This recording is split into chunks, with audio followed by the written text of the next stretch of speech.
نحمده ونصلي على رسوله الكريم اما بعد فاعوذ بالله من الشيطان الرجيم بسم الله الرحمن الرحيم رب اشرح لي صدري ويسر لي امري واحلل عقدة من لساني يفقهوا قولي۔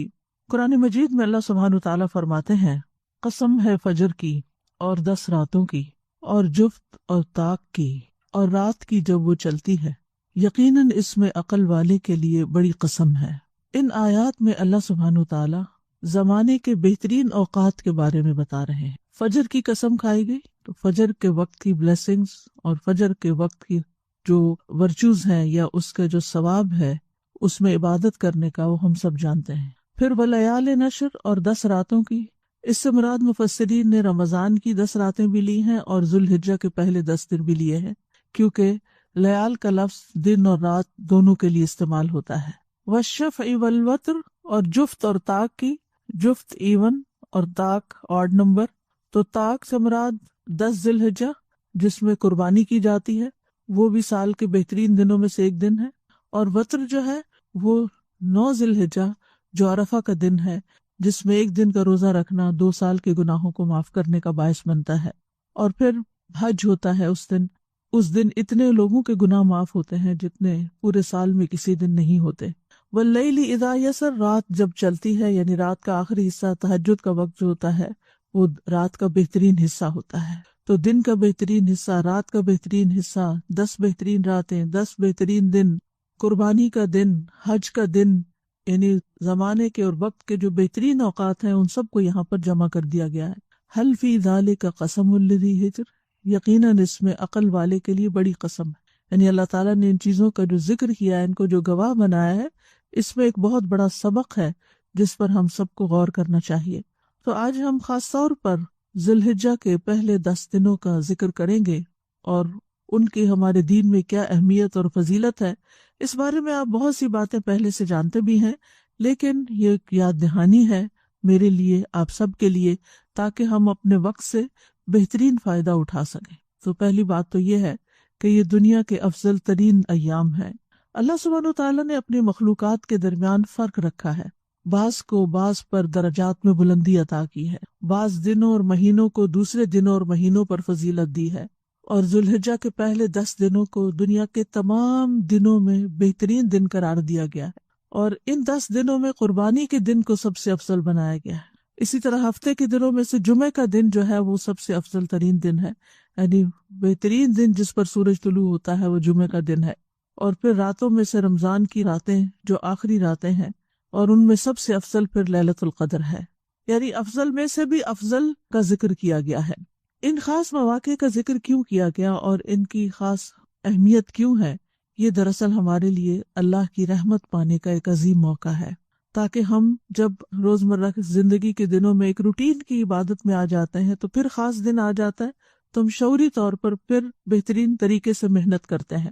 تو یہ اللہ سبحانہ وتعالیٰ کا بندے پر ایک عطیہ ہے، ایک انعام ہے، ایک خوبصورت تحفہ ہے کہ جسے ہمیں قبول کرنا چاہیے، تاکہ ہمارے درجات بلند ہوں، ہماری کمی کوتاہی پوری ہو جائے، اور جن چیزوں سے ہم محروم ہیں ان کو پورا کر لیں، اور ان دنوں میں خوب محنت کریں اور اللہ سبحانہ وتعالیٰ کی رحمتوں کو تلاش کریں۔ رمضان گزرا، ہم نے محنت کی، لیکن ہم میں سے کوئی یہ نہیں کہہ سکتا کہ ہم نے اس کا حق ادا کر دیا۔ پھر اسی طرح شوال کے روزے ہمارے بندے جس طرح بھی رکھے، لیکن ہم نے حق ادا نہیں کیا۔ پھر ذوالقعدہ کا مہینہ جو ہے یہ حج کی تیاریوں اور حرام مہینوں میں سے ایک مہینہ ہے، لیکن اس میں بھی ہم نے کیا خاص عبادت کی یا اس کی حرمتوں کا کیا لحاظ رکھا۔ تو پھر اللہ سبحانہ وتعالیٰ ایک اور موقع ہمیں دے رہے ہیں، یعنی ذوالحجہ کے یہ پہلے 10 دنوں کا، کہ اس میں ہم پھر اللہ تعالیٰ کی طرف متوجہ ہوں۔ یہ دن دنیا کے دنوں میں سب سے بہترین دن ہے، اور مطلقاً ایبسولوٹلی حدیث میں آتا ہے، سنن الترمذی کی روایت ہے، عن ابن عباس رضی اللہ عنہما قال قال رسول اللہ صلی اللہ علیہ وسلم ما من ایام العمل الصالح فیہن احب الی اللہ من هذه الایام العشر فقالوا یا رسول اللہ ولا الجہاد فی سبیل اللہ فقال رسول اللہ صلی اللہ علیہ وسلم ولا الجہاد فی سبیل اللہ الا رجل خرج بنفسه وماله فلم یرجع من ذلک بشیء۔ ابن عباس رضی اللہ عنہما کہتے ہیں کہ رسول اللہ صلی اللہ علیہ وسلم نے فرمایا، ذوالحجہ کے 10 دنوں کے مقابلے میں دوسرے کوئی دن ایسے نہیں جن میں نیک عمل اللہ کو ان دنوں سے زیادہ محبوب ہو۔ لوگوں نے عرض کیا، اللہ کے رسول، اللہ کی راہ میں جہاد کرنا بھی نہیں؟ تو رسول اللہ صلی اللہ علیہ وسلم نے فرمایا، اللہ کی راہ میں جہاد کرنا بھی نہیں، سوائے اس مجاہد کے جو اپنی جان اور مال دونوں اللہ کے راستے میں لے کے نکلے، پھر کسی چیز کے ساتھ واپس نہ آئے۔ بعض علماء کہتے ہیں کہ یہ بات حضرت مصعب بن عمیر کے بارے میں پٹاتی ہے کہ وہ کیسی زندگی گزار رہے تھے، شان و شوکت والی، اور پھر کس طرح اللہ کے راستے میں ہجرت کی، مدینہ میں گئے، نبی صلی اللہ علیہ وسلم سے پہلے جا کر وہاں پر فضا ہموار کی، لوگوں کو مسلمان کیا، ان کو قرآن پڑھایا، اور پھر شہید ہو گئے۔ اور جب ان کی شہادت ہوئی تو ان کے پاس اتنا بھی مال نہیں تھا کہ جس سے ان کو پراپرلی کفن دیا جا سکے۔ تو اتنا بڑا مقام اور اتنا بڑا درجہ کس کا ہو سکتا ہے؟ یعنی ایسی قربانی کون سوچ سکتا ہے کہ ہم میں سے کسی نے کی ہو؟ دین کے راستے میں مشکلات آتی ہیں یا ہم سیکریفائسز کرتے ہیں، لیکن اس درجے کی سیکریفائس کہ کچھ بھی نہ بچے انسان کا، کچھ بھی اس کے پاس نہ رہے اور دنیا سے خالی ہاتھ جائے، تو ایسا کرنا انسان عام طور پر سوچ بھی نہیں سکتا۔ اس جیسا عمل اگر کوئی کرے تو پھر وہ تو سب سے افضل ہے ہی، لیکن اس کے علاوہ جو باقی اعمال ہیں ان سب میں جو بھی عمل انسان سال بھر کرتا ہے اس سے زیادہ افضل ہے کہ ان دنوں میں کوئی کام انسان کرے۔ مسند احمد کی روایت میں آتا ہے، ان النبی صلی اللہ علیہ وسلم انہ قال ما عمل افضل منہ فی هذه الایام یعنی الایام العشر۔ نبی صلی اللہ علیہ وسلم نے فرمایا، ان دنوں یعنی عشرہ ذوالحجہ میں کیے گئے عمل سے افضل کوئی عمل نہیں ہے۔ اسی طرح ان دنوں میں کیا گیا عمل سب سے پاکیزہ عمل ہے، افضل عمل بھی کہا گیا اور ازکا عمل بھی کہا گیا۔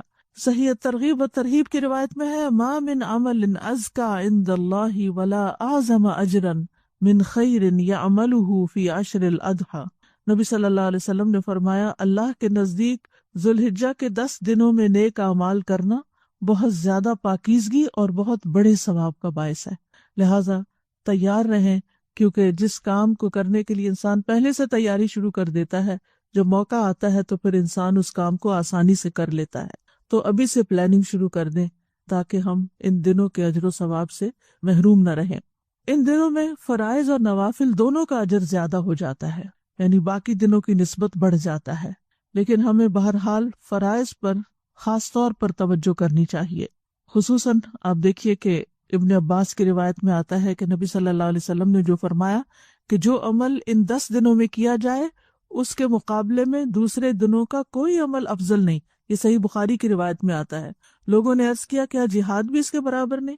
آپ نے فرمایا، جہاد بھی اس کے برابر نہیں، سوائے اس شخص کے جس نے اپنی جان اور مال کو خطرے میں ڈالا اور کوئی چیز واپس لے کر نہ لوٹا۔ تو پھر ہمیں کوئی بھی کام ہو، فرض ہو یا نفل ہو، سبھی کی طرف توجہ دینی ہے، لیکن فرائض کی قیمت پر نہیں۔ بعض لوگ فرائض کو پھر چھوڑ کر صرف نفلی کاموں کے پیچھے لگ جاتے ہیں، تو وہ بھی درست نہیں۔ جب نوافل کا بھی ذکر کر دیا گیا تو اس کا مطلب یہ ہے کہ کوئی بھی کام جو ہم کریں گے، چاہے نماز ہے مثلاً، تو ان دنوں میں پڑھی جانے والی نماز کے فرض اور نفل جو ہیں وہ عام دنوں میں پڑھی جانے والی، یعنی سال بھر میں پڑھی جانے والی نمازوں کے فرض اور نفل سے افضل ہوں گی۔ اسی طرح روزہ ہے، قرآن کی قرات ہے، ذکر ہے، دعا ہے، اللہ کی بارگاہ میں عاجزی اور تضرع کرنا، والدین کے ساتھ احسان کرنا، اگر زندہ ہیں تب بھی اور اگر فوت ہو چکے ہیں تو ان کی طرف سے صدقہ خیرات کرنا، صلہ رحمی کرنا، لوگوں کی ضروریات پوری کرنا، بیماروں کی تیمارداری کرنا، جنازوں میں شرکت کرنا، یہ مردوں کے لیے، پڑوسیوں کے ساتھ حسن سلوک کرنا، کھانا کھلانا، اور وہ سارے نیک اعمال جن کا فائدہ دوسروں کو پہنچتا ہے، یعنی کسی بھی طرح ہم کسی دوسرے کو جو فائدہ پہنچاتے ہیں وہ سب اس میں شامل ہو جاتا ہے۔ پھر اسی طرح یہ ہے کہ ہم سب جانتے ہیں کہ رمضان جو ہے وہ سال کے سارے مہینوں میں سے افضل مہینہ ہے، لیکن جب رمضان اور عشرہ ذی الحجہ کا موازنہ کیا جاتا ہے تو رمضان کی راتیں افضل ہیں اور ذی الحجہ کے دن رمضان کے دنوں سے بھی افضل ہیں۔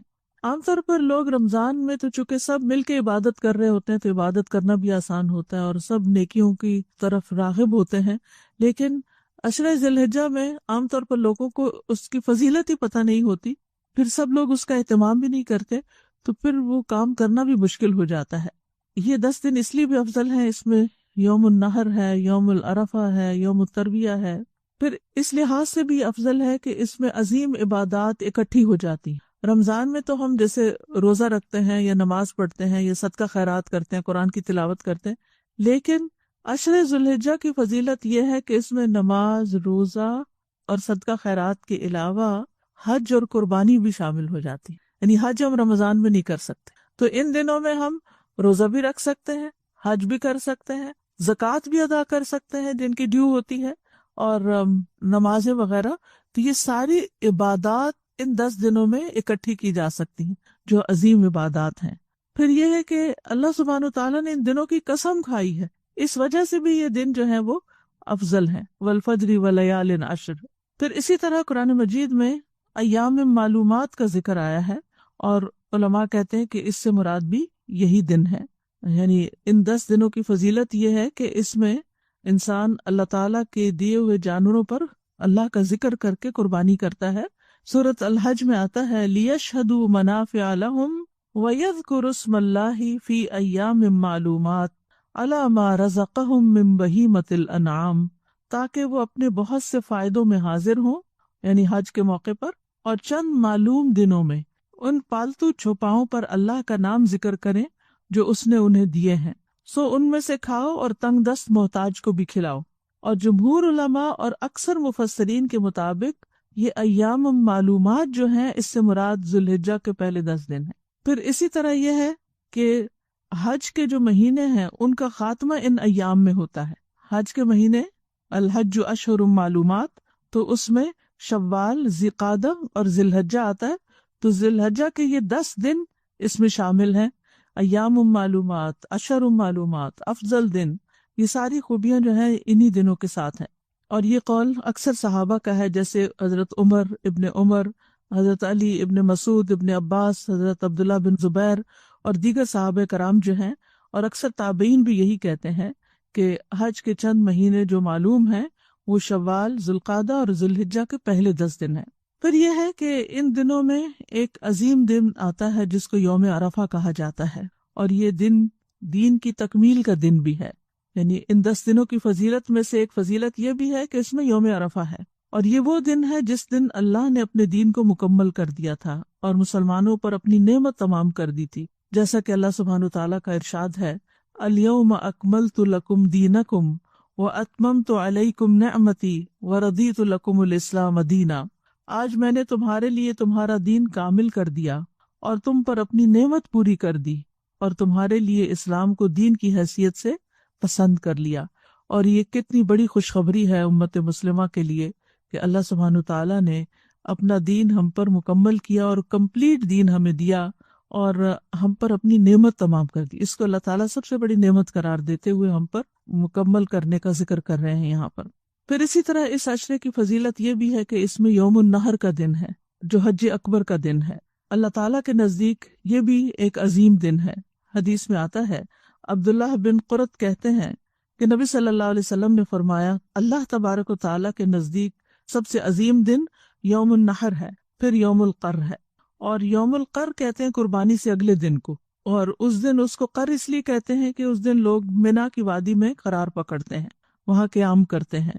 کیسے قرار پکڑتے ہیں؟ 9 ذی الحجہ کو وہ وقوف عرفہ کر رہے ہوتے ہیں، پھر اس کے بعد اگلے دن 10 تاریخ کو قربانی کرتے ہیں، اور پھر قربانی کرنے کے بعد طواف افاضہ کے لیے جاتے ہیں. تو یہ بڑے بڑے کام کر کے پھر قرار پکڑتے ہیں، یعنی آرام کرتے ہیں قربانی کے اگلے دن، یعنی 10 تاریخ کے بعد. پھر اسی طرح یہ ہے کہ عام لوگوں کے لیے بھی یہ دن بڑے افضل ہیں، لیکن حج کرنے والوں کے لیے مزید افضل دن ہے یہ.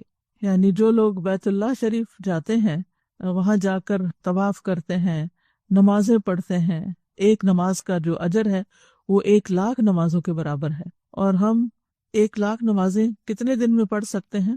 یعنی اگر کسی کی تقریباً 54-55 سال عمر ہو تو اتنے سال میں جو اس نے نمازیں پڑھی وہ تقریباً 1,00,000 نمازیں بنتی ہیں. تو آپ خود سوچئے کہ کون ایسا شخص ہے کہ جو 55 سال کی عمر تک کوئی بھی نماز نہ چھوڑے اور مسلسل نماز پڑھے، 5 نمازیں جو ہیں دن کی. تو حرم کی ایک نماز 1,00,000 نمازوں کے برابر. اور پھر افضل جگہ، افضل دن اور افضل عمل یہ سارے جب ایک جگہ اکٹھے ہو جاتے ہیں تو یہ سارے کیا ہو جاتے ہیں، ان کا اجر اور ثواب اور ریوارڈ کئی گنا زیادہ بڑھ جاتا ہے، کیونکہ زمانے کے اعتبار سے اور مکان کے اعتبار سے ان دنوں کو وہاں پر افضلیت ملتی ہے۔ پھر اسی طرح یہ ہے کہ ان دنوں میں انتھک محنت کی جاتی ہے، یہ انتھک محنت والے ایام ہیں۔ سلف صالحین جو تھے ان دنوں نیکی کے کاموں میں خوب محنت کرتے تھے۔ سعید بن جبیر کا حال یہ تھا کہ جب یہ 10 دن شروع ہوتے تو وہ اتنی سخت محنت کرتے کہ شاید ان کے پاس اتنی طاقت بھی نہ ہوتی تھی، اور ان 10 دنوں کی عبادت کی بہت ترغیب دیتے اور کہتے کہ ان 10 دنوں کی راتوں کو اپنے لیے دیے نہ بجھایا کرو، نہیں رات کی لائٹس نہیں آف کیا کرو۔ یعنی اتنی محنت کرتے کہ ان کے اندر اتنی طاقت بھی نہیں ہوتی تھی، لیکن پھر بھی وہ ایکسٹرا ایفرٹ کرتے تھے۔ یعنی ایک ہوتا ہے نا کہ ہم اتنی عبادت کر لیں جتنی ہم میں ہمت ہے، اور ایک یہ ہے کہ ہمت سے بڑھ کے محنت کرنا۔ ابو عثمان نہدی کہتے ہیں کہ صحابہ کرام اور سلف صالحین 3 قسم کے دنوں کی تعظیم کرتے تھے، یعنی ان کو بہت امپورٹنس دیتے تھے۔ نمبر 1 رمضان کے آخری 10 دن، نمبر 2 ذوالحجہ کے پہلے 10 دن، اور نمبر 3 محرم کے پہلے 10 دن۔ یعنی یہ 10 دن عشرے جو ہیں ان میں وہ اللہ سبحانہ تعالیٰ کی طرف زیادہ راغب ہوتے تھے۔ پھر یہ ہے کہ ان دنوں کو اللہ کی اطاعت اور تقرب سے آباد کرنا چاہیے، یعنی ان میں زیادہ نیک اعمال کی طرف راغب ہونا چاہیے اور کوئی نیک عمل چھٹنا نہیں چاہیے۔ عام طور پر رمضان کے آخری عشرے میں ہم خوب محنت کرتے ہیں اور اپنے اندر قوت بھی کچھ پاتے ہیں، کہ موٹیویشن ہوتی ہے، لیکن جب ذوالحجہ کے یہ 10 دن آتے ہیں تو ہم کمزور پڑ جاتے ہیں، سست پڑ جاتے ہیں، اتنا شوق اور اتنی محبت اور عبادت سے اتنی رغبت نہیں شو کرتے جتنی ہم رمضان کے آخری 10 دنوں میں کرتے ہیں۔ حالانکہ یہ 10 دن رمضان کے دنوں سے زیادہ افضل ہیں، اور ان میں کیے جانے والے اعمال اللہ کو زیادہ محبوب ہیں اور اللہ کے ہاں زیادہ افضل ہیں۔ تو اس لیے ہمیں ان دنوں کی خاص پلاننگ کرنی چاہیے، اور ان دنوں میں ہم کون سے ایسے نیکی کے کام کریں گے جو عام دنوں میں ہم نہیں کرتے، یعنی سال کے باقی دن اور ان دنوں میں فرق ہونا چاہیے۔ تو ہمیں اپنے اوقات کی حفاظت کرنی ہے تاکہ ان کو ہم زیادہ سے زیادہ عبادت میں استعمال کر سکیں۔ اور اوقات کی حفاظت کس سے؟ نیند سے، لہو و لغو چیزوں میں اپنا وقت ضائع کرنے سے، ادھر ادھر کی باتوں سے، سوشل میڈیا پہ بیٹھے رہنے سے، ادھر ادھر کی ویڈیو کلپس دیکھنے میں، ٹی وی کے آگے بیٹھنے میں اپنا وقت ضائع نہیں کریں۔ اسی طرح لوگوں سے میل ملاقات میں، کہیں جا رہے ہیں کہیں آ رہے ہیں، ان چیزوں میں بھی وقت ضائع نہیں کریں، بلکہ ان اوقات کو بھی اپنی عبادت میں اور ذکر میں اور اچھے کاموں میں استعمال کریں۔ اگر ضرورتاً کسی کے پاس جانا بھی پڑے تو وہاں پر بھی بیٹھ کر ان کو بھی ساتھ شامل کر لیں اور عبادت کا کوئی کام کریں، چاہے ذکر ہو، چاہے قرآن کی تلاوت ہو۔ بچوں کو بھی اکٹھا کر لیں، ان سے بھی ذکر کروائیں، ان سے تسبیحات پڑھوائیں، ان سے قرآن کی تلاوت کروائیں، تاکہ انہیں معلوم ہو کہ یہ عبادت کے دن ہے۔ ان 10 دنوں کا سب سے افضل عمل جو ہے وہ حج ہے۔ اس سال اللہ ہی کے اذن سے چند افراد ہی حج کریں گے، سعودی عرب سے باہر والوں کو تو جانے کی اجازت نہیں ہے، اندر ہی کے افراد خوش قسمت ہیں کہ جو حج کر پائیں گے، پہلے کی نسبت کم ہوں گے، لیکن جو بھی حج کر پائے اس کو یہ یاد رکھنا چاہیے کہ یہ افضل ترین عمل ہے۔ اور حج مبرور جو ہے، یعنی ایسا حج کرنا جیسا کرنے کا حکم دیا گیا ہے، اپنی تمام شرائط اور اپنی تمام کنڈیشنز کے ساتھ، اس کا ثواب جنت کے سوا کچھ نہیں۔ اور خصوصاً اگر وہ فرض حج ہو، ایک ہوتا ہے نا نفلی حج اور ایک ہوتا ہے فرض حج، تو فرض حج میں بھی انسان کو پوری طرح سیکھ کر حج کرنا چاہیے اور پوری توجہ کے ساتھ اپنے سارے مناسک جو ہیں ان کو ادا کرنا چاہیے۔ ابو ہریرہ کہتے ہیں کہ رسول اللہ صلی اللہ علیہ وسلم نے فرمایا، ایک عمرہ دوسرے عمرے تک ان گناہوں کا کفارہ ہے جو ان کے درمیان کیے گئے ہوں، اور حج مبرور کی جزا تو جنت ہے۔ حج مبرور کی جزا تو جنت ہے۔ تو حج کے موقع پر انسان ایک طرف اپنے فرائض ادا کرے، دوسری طرف ہر طرح کے حرام کاموں سے بچے، لوگوں کے ساتھ بھلائی کرے، سلام کرے، کھانا کھلائے، اللہ کا ذکر کثرت سے کرے۔ بہترین حج وہ ہوتا ہے جس میں عج اور سج ہو، یعنی تلبیہ کو بلند آواز سے پڑھا جائے اور جانور کو ہانک کر لے جایا جائے، یعنی قربانی کی جائے۔ ان دنوں میں کثرت سے اللہ کا ذکر کرنا چاہیے، کھڑے بیٹھے لیٹے، سواری پر، چلتے ہوئے، کام کاج کرتے ہوئے، تمام حالات میں، اور ان میں بھی خاص طور پر کثرت سے تحلیل، تکبیر اور تحمید۔ ابن عمر کہتے ہیں نبی صلی اللہ علیہ وسلم نے فرمایا، کوئی دن اللہ کے ہاں ان 10 دنوں سے زیادہ عظمت والا نہیں، اور نہ ہی کسی دن کا عمل اللہ کو ان 10 دنوں کے عمل سے زیادہ محبوب ہے. پس تم ان 10 دنوں میں کثرت سے تحلیل یعنی لا الہ الا اللہ، تکبیر اللہ اکبر اور تحمید الحمدللہ کہو. تو ہمیں زیادہ سے زیادہ ان کلمات کو ان دنوں میں پڑھنا چاہیے، یہ ذکر زیادہ کرنا چاہیے. جیسے تکبیرات ہیں، یا پھر ایک اور روایت میں تسبیح، تحلیل اور تکبیر کا بھی ذکر آتا ہے، کیونکہ حاجیوں کے کرنے کے کاموں میں بھی کیا بتایا گیا، وَيَذْكُرُ اسْمَ اللَّهِ فِي أَيَّامٍ مَّعْلُومَاتٍ عَلَىٰ مَا رَزَقَهُم مِّن بَهِيمَةِ الْأَنْعَامِ، اور چند معلوم دنوں میں ان پالتو چوپاؤں پر اللہ کا نام ذکر کریں جو اس نے انہیں دیے، یعنی قربانی کرتے ہوئے بھی اللہ کا نام لیا جائے. اور یہ جو تسبیح، تحلیل اور تکبیر ہے، اس کی فضیلت آپ سب جانتے ہیں کہ یہ اللہ اور اس کے رسول کے محبوب کلمات ہیں، باقی رہنے والی نیکیاں ہیں، ان کو بکثرت پڑھنا چاہیے. یہ جنت کی کاشتکاری ہے. نبی صلی اللہ علیہ وسلم کو بھی یہی کلمات ہر اس چیز سے زیادہ محبوب ہیں جس پر سورج طلوع ہوتا ہے. اور پھر یہ کہ آپ دل میں بھی پڑھ سکتے ہیں اور بلند آواز سے بھی پڑھ سکتے ہیں. سبحان اللہ والحمد للہ ولا الہ الا اللہ واللہ اکبر.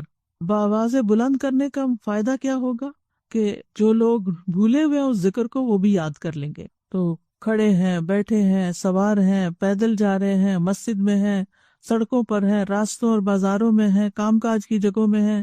یہ خواتین کے لیے، مردوں کے لیے ہے، لیکن یہ ہے کہ ظاہر ہے آپ کے بیٹے بھی ہیں، بھائی بھی ہیں، شوہر بھی ہیں، ان کو بھی آپ یاد دہانی کروا سکتے ہیں. اور اسی طرح یہ کہ خواتین گھر میں اپنا کام کاج کرتے ہوئے بعض اوقات گنگناتی رہتی ہیں، تو اس سے بہتر ہے کہ یہ والی تسبیحات پڑھیں. اور تکبیرات کو عام کریں، خاص طور پر یعنی مختلف مجالس میں بآواز بلند تکبیرات پڑھی جائیں، جیسے چلا کے پڑھنا ہوتا ہے نا، اونچا کر کے پڑھنا، تو اس طرح. اور اس کے لیے ایک عملی نمونہ بننا چاہیے انسان کو.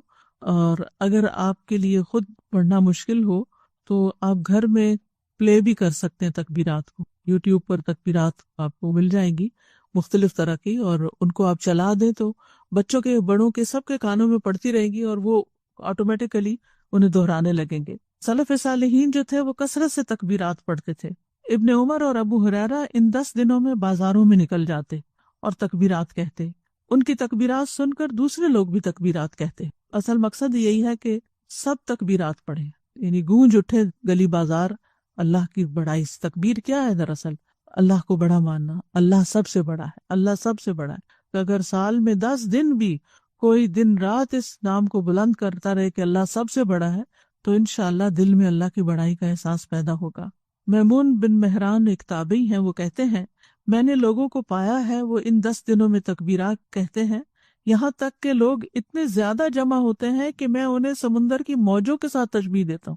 یعنی اکٹھے ہو کے ہجوم کی شکل میں، جیسے وہ موج آ رہی ہو، جیسے انسانوں کا ٹھاٹھے مارتا سمندر ہو اور وہ تکبیرات پڑھ رہا ہو. یعنی اس طرح اہتمام کیا جاتا تھا. پھر تکبیرات پڑھتے ہوئے اللہ کی مدد ذہن میں رکھنی چاہیے. تکبیر جو ہے وہ دشمن کے مقابلے میں فتح کا ذریعہ بھی ہے اور اس سے بشارت بھی ملتی ہے. اللہ اکبر کہنے سے خیبر فتح ہوا اور دیگر فتوحات ہوئیں اور اللہ کے دشمنوں کو شکست ہوئی. تو اللہ اکبر کو معمولی کلمہ نہیں ہے، جانور ذبح کیا جاتا ہے اس وقت بھی پڑھا جاتا ہے، اور اللہ کا ذکر کہیں پر بھی بلند کیا جا سکتا ہے. اور تکبیرات کی 2 اقسام ہیں، ایک ہے مطلق تکبیر اور دوسری ہے مقید تکبیر. ٹھیک ہے، مطلق تکبیر جو ہے یہ ذوالحجہ کے تمام 10 دنوں میں ہوگی اور ایام تشریق کے آخری دن کے ختم ہونے کے ساتھ ختم ہو جائے گی. اور یہ تکبیرات تمام اوقات، تمام حالات، تمام جگہوں میں ہوں گی، اور ہر اس جگہ میں یہ تکبیریں کہی جائیں گی جہاں اللہ تعالیٰ کا ذکر کرنا جائز ہے. یعنی واش روم وغیرہ میں نہیں کیے جائیں گی لیکن باہر. اور ان کو علل اعلان البلند آواز میں کہنا ہوگا، یعنی اللہ اکبر لا الہ الا اللہ اللہ اکبر وللہ الحمد، اور کسی بھی وقت کسی بھی جگہ سوائے ممنوع جگہوں کے. ٹھیک ہے. اور کب تک؟ پہلی ذی الحجہ سے لے کر ایام تشریق کے آخری دن تک، 13 ذی الحجہ تک. دوسری ہے مقید تکبیرات. یہ فرض نمازوں کے بعد تکبیرات پڑھنا ہے، یعنی 5 فرض نمازوں کے بعد کہی جانے والی تکبیرات. جو لوگ حج کرنے نہیں گئے وہ ان تکبیرات کو 9 ذی الحجہ کی فجر سے شروع کریں گے. ٹھیک ہے، یاد رکھیے گا 9 ذی الحجہ کی فجر سے شروع ہوں گی، اور حاجیوں کے لیے 10ویں ذی الحجہ کی ظہر کے وقت شروع ہوں گی، اور یہ ایام تشریق کے تیسرے دن کی عصر کے بعد ختم کر دی جائیں گی. ایام تشریق جو ہیں یعنی 13 ذی الحجہ کو آخری ایام تشریق ہوتا ہے، اس کی عصر کے ساتھ ختم کر دی جائیں گی۔ تو یہ کب پڑھنی ہے؟ فرض نمازوں کے بعد۔ اور کون کون سی فرض نمازیں؟ 5 فرض نمازیں۔ ہو سکتا ہے یہ عمل آپ نے پہلے کبھی نہ کیا ہو، تو اس لیے میں اس کو دوبارہ دہرا دیتی ہوں کہ مقید کا مطلب ہے کہ قید ہے، وہ بندھی ہوئی ہے کس کے ساتھ؟ فرض نمازوں کے ساتھ۔ اور یہ کن کے لیے ہے؟ حاجیوں کے لیے بھی ہے اور نہ حج کرنے والوں کے لیے بھی ہے۔ جو حاجی نہیں ہے وہ 9 ذی الحجہ کی فجر سے شروع کر دیں، اور حاجیوں کے لیے 10ویں ذی الحجہ کی ظہر کے وقت۔ اور کب تک جاری رہے گی سب کے لیے؟ ایام تشریق کی آخری دن کی عصر کے ساتھ۔ اور تکبیرات کے الفاظ کیا ہوں گے؟ سب سے مشہور تکبیر جو ہے وہ ہے اللہ اکبر اللہ اکبر اللہ اکبر، یعنی 3 دفعہ اللہ اکبر، اور پھر لا الہ الا اللہ واللہ اکبر وللہ الحمد۔ ٹھیک ہے، لیکن اس میں بہت گنجائش ہے، اور الفاظ بھی آپ پڑھ سکتے ہیں، جیسے اللہ اکبر کبیرہ والحمد للہ کثیرہ وسبحان اللہ بکرۃ واصیلا۔ اسی طرح 3 دفعہ اللہ اکبر کہنے کے بجائے 2 دفعہ بھی کہا جا سکتا ہے۔ پھر ان 10 دنوں کی فضیلت میں سے ایک خاص فضیلت ہے روزہ رکھنا۔ 9ویں تاریخ کا روزہ رکھنا تو سنت ہے، لیکن اگر پہلے 8 دن کے روزے بھی رکھ لیے جائیں تو بہت ہی بہترین ہے۔ سال بھر میں آپ جو روزے رکھتے ہیں ان سے یہ افضل ہو جائیں گے۔ روزہ جہنم سے بچنے کا ذریعہ ہے، گناہوں سے ڈھال ہے، گناہوں کا کفارہ بھی ہے۔ ایک دن کے روزے کا اجر کیا ہے؟ ابو سعید خدری کہتے ہیں کہ میں نے نبی صلی اللہ علیہ وسلم کو یہ فرماتے ہوئے سنا، جو شخص اللہ کی راہ میں ایک دن کا روزہ رکھے گا، اللہ اس کے چہرے کو 70 سال کی مسافت کے برابر آگ سے دور کر دے گا، یعنی وہ جہنم سے اتنا دور ہو جائے گا انسان۔ لیکن خاص طور پر عرفہ کا روزہ غیر حاجی کے لیے ہے، یہ حاجی نہیں رکھتا عرفہ کا روزہ۔ عرفہ کے دن کا روزہ جو سنت ہے، یہ بہت بڑی غنیمت ہے، اور یہ 2 سال کے گناہوں کا کفارہ بن جاتا ہے۔ ابو قتادہ کہتے ہیں کہ ایک آدمی نبی صلی اللہ علیہ وسلم کی خدمت میں حاضر ہوا اور پوچھا، آپ کس طرح روزے رکھتے ہیں؟ اس بات سے رسول اللہ صلی اللہ علیہ وسلم کچھ غصے میں آ گئے۔ حضرت عمر نے آپ کا غصہ دیکھا تو کہنے لگے، ہم اللہ کے رب ہونے، اسلام کے دین ہونے اور محمد صلی اللہ علیہ وسلم کے نبی ہونے پر راضی ہیں۔ ہم اللہ کے غصے سے اور اس کے رسول کے غصے سے اللہ کی پناہ میں آتے ہیں۔ عمر رضی اللہ عنہ ان کلمات کو دہرانے لگے حتیٰ کہ آپ کا غصہ ٹھنڈا ہو گیا۔ تو عمر رضی اللہ عنہ نے کہا کہ اللہ کے رسول، اس شخص کا کیا حکم ہے جو سال بھر مسلسل روزہ رکھتا ہے؟ آپ نے فرمایا، نہ اس نے روزہ رکھا نہ افطار کیا، یا فرمایا کہ اس نے روزہ نہیں رکھا اور اس نے افطار بھی نہیں کیا، یعنی یہ تو رکھنا نہ رکھنا برابر ہے اگر ہر روز ہی رکھتے ہیں۔ عمر رضی اللہ عنہ نے کہا کہ اس کا کیا حکم ہے جو 2 دن روزہ رکھتا ہے اور 1 دن افطار کرتا ہے؟ آپ نے فرمایا، کیا کوئی اس کی طاقت رکھتا ہے؟ پوچھا، اس کا کیا حکم ہے جو 1 دن روزہ رکھتا ہے اور 1 دن افطار کرتا ہے؟ فرمایا، یہ داؤد علیہ السلام کا روزہ ہے۔ انہوں نے پوچھا، اس آدمی کا کیا حکم ہے جو 1 دن روزہ رکھے اور 2 دن افطار کرے؟ آپ نے فرمایا، مجھے پسند ہے کہ مجھے اس سے طاقت مل جاتی ہے، یعنی 1 دن روزہ رکھے 2 دن افطار۔ پھر رسول اللہ صلی اللہ علیہ وسلم نے فرمایا، ہر مہینے کے 3 روزے اور 1 رمضان کے روزوں سے لے کر دوسرے رمضان کے روزے، یہ عمل سارے سال کے روزوں کے برابر ہے۔ یعنی اگر کوئی شخص رمضان سے رمضان تک ہر مہینے 3 روزے رکھتا ہے تو گویا وہ پورا سال روزے سے رہا ہے۔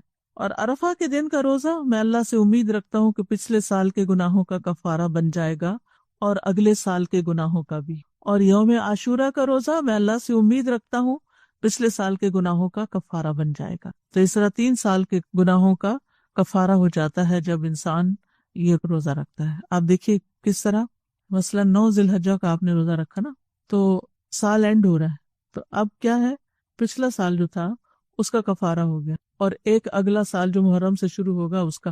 اب محرم آیا تو آپ نے پھر روزہ رکھا تو ایک پچھلے سال کا کفارہ ہو گیا، یعنی آپ 1441 کی ذی الحجہ میں روزہ رکھ رہے ہیں عرفہ کا، ٹھیک ہے؟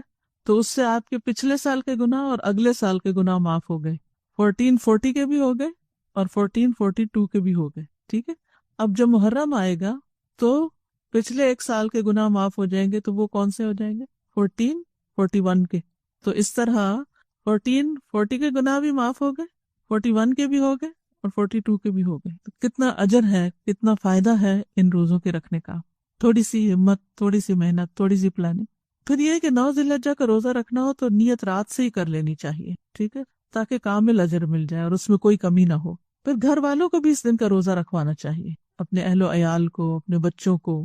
سعید بن جبیر کہا کرتے تھے کہ اپنے غلاموں کو بھی جگا دیا کرو کہ وہ یوم عرفہ کا روزہ رکھ لیں، اور پھر نیت کیا ہونی چاہیے کہ اللہ تعالیٰ اس سے میرے گناہ معاف کر دے. جب 9ویں ذی الحجہ کا سورج غروب ہو تو گناہوں کا سورج بھی غروب ہو جائے.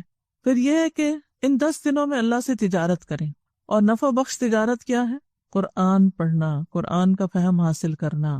یعنی ان 10 دنوں میں کامیاب نفع بخش تجارت قرآن کو فہم کے ساتھ مکمل کرنا، کیونکہ اللہ ہر ایک حرف کے بدلے میں ایک نیکی عطا کرتا ہے اور پھر اس کو 10 گنا بڑھا دیتا ہے اور 10 کے بعد بھی اضافہ فرماتا ہے. ان دنوں میں باقی دنوں کی نسبت سے زیادہ یقینی طور پر ایسا ہوتا ہے.